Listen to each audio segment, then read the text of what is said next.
Sementara orang Celtic memelihara iman warisan rasul mereka di Kepulauan Inggris dan menginjil di sana juga, orang Waldensia melakukan hal yang sama di Italia Utara. Kata Waldensia sendiri artinya penduduk lembah. Awalnya dari bahasa Italia Valensis dengan awalan V, lalu diterjemahkan ke Prancis menjadi Vaudois. Tapi di abad ke-12, V menjadi W dan salah satu L-nya menjadi D. Begitulah kita dapati nama Waldensia saat ini. Orang Waldensia tidak menganggap diri mereka reformator. Mereka tidak melihat diri mereka perlu berpisah dari Roma, sebab mereka berkata, kita tidak pernah menjadi bagiannya.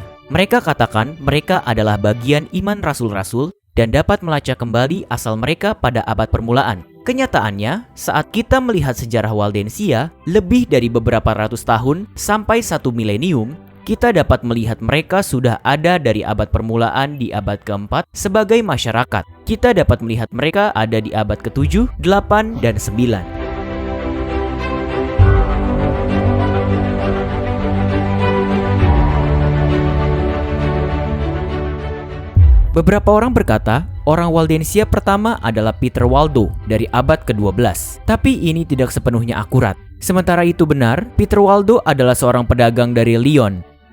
Ia sungguh menjual semua hartanya dan mengabdikan dirinya untuk mengabarkan Injil. Tapi ia bukanlah orang Waldensia pertama, dan keberadaan mereka terlacak lama sebelum dia ada.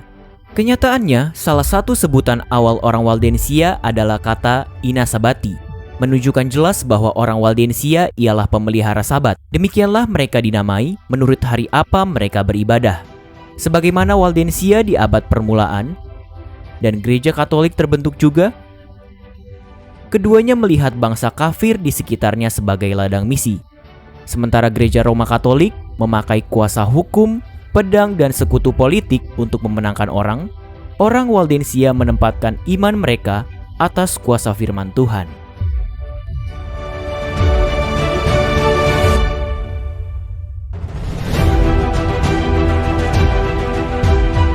Saat Anda memandang pegunungan luar biasa yang mengelilingi kami, Anda dapat mengakui perlindungan yang Tuhan sediakan bagi umatnya. Para Waldensia diberikan tanggung jawab menyalurkan terang pada kaum Protestan modern dan menembus kegelapan dengan terang ajaran firman sejati. Sungguh mereka yang paling lama dari kelompok manapun bertahan dalam pergumulan memelihara Alkitab dan kekristenan primitif. Di episode berikutnya, kita akan melihat gua di mana mereka beribadah dan di mana mereka bertemu berbakti. Kita akan kunjungi tempat di mana mereka melatih anak muda mereka bagaimana untuk belajar Alkitab dan bagaimana menjadi misionaris.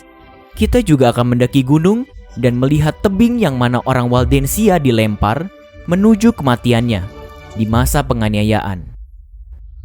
Sungguh orang Waldensia berbicara kepada kita sebagai kelompok orang percaya dalam Alkitab, sebagai sekelompok orang yang percaya akan misi pelayanan. Merekalah bagian kunci garis keturunan kerohanian kita saat ini.